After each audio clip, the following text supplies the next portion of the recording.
Sophie Ellis-Bextor is with me here at the Peace Hall. What do you think of the place, Sophie? It's really beautiful. Yeah. It's kind of idyllic, really, because it's very pretty, and they had a vintage shop as well, so I'm very happy. You're here to play with Chic, so disco nights don't get much better. They really don't, and it's funny. We had our first show last night with Niall, and so it's the first time I'd seen the show, and it is absurd. It's just hit after hit after hit. It's kind of ludicrous but wonderful. Yeah, Niall Rodgers has written all the music.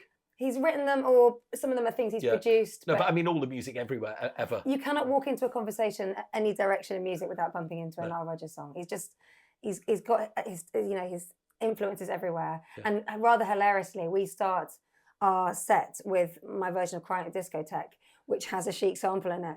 And he came and sat on the stage when we started the gig. I was like, this is so much pressure. My poor guitarist is like, oh man, I got to do Niall's licks in front of him. But yeah, it was a happy time. And he's the nicest of guys too.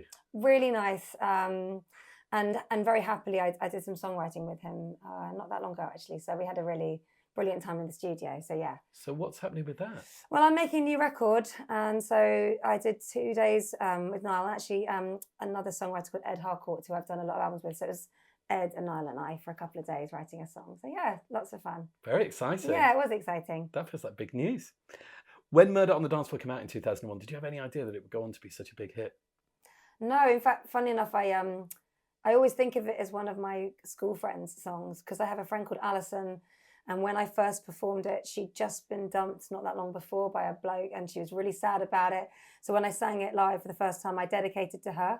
So for me, it's always been my friend's song. I still think of it like that now. Isn't that funny? It's unreal, this new lease of life from Saltburn. How lovely, though. What a mad thing, but so much fun, and has introduced all sorts of opportunities. And also, it's just always good to have good energy and good momentum around what you're doing. And I was already making a new album, and it only helps if you've got something like that going on.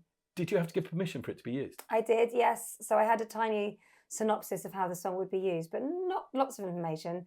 I was kind of already sold when I knew it was Emerald Fennell that was directing and had written the film, because I really liked her previous film. But it did say that the character would be naked while they were dancing to it, and I thought, I think I've got to see that. Yeah. And what has it done for you?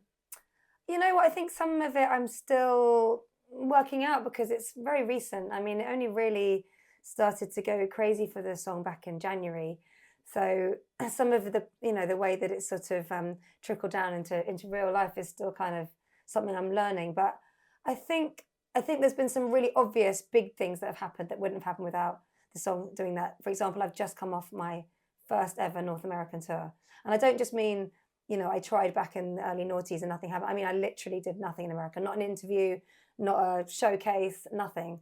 So to go from that to my first gigs, and some of them have been sold out and stuff, has been really exciting. So how has it been? Brilliant, really fun, and kind of a glorious, kind of ludicrous, like what a mad thing. And I do hope that in some ways it might give a little bit of comfort to some other artists and bands out there, because I've always taken a lot from the stories of the things that slightly bulk the trends. So yeah, I think hopefully some people will see that and think, oh, maybe there's a twisty journey that can happen, but a really exciting one. Can you define what you want for your audience when you step out on stage?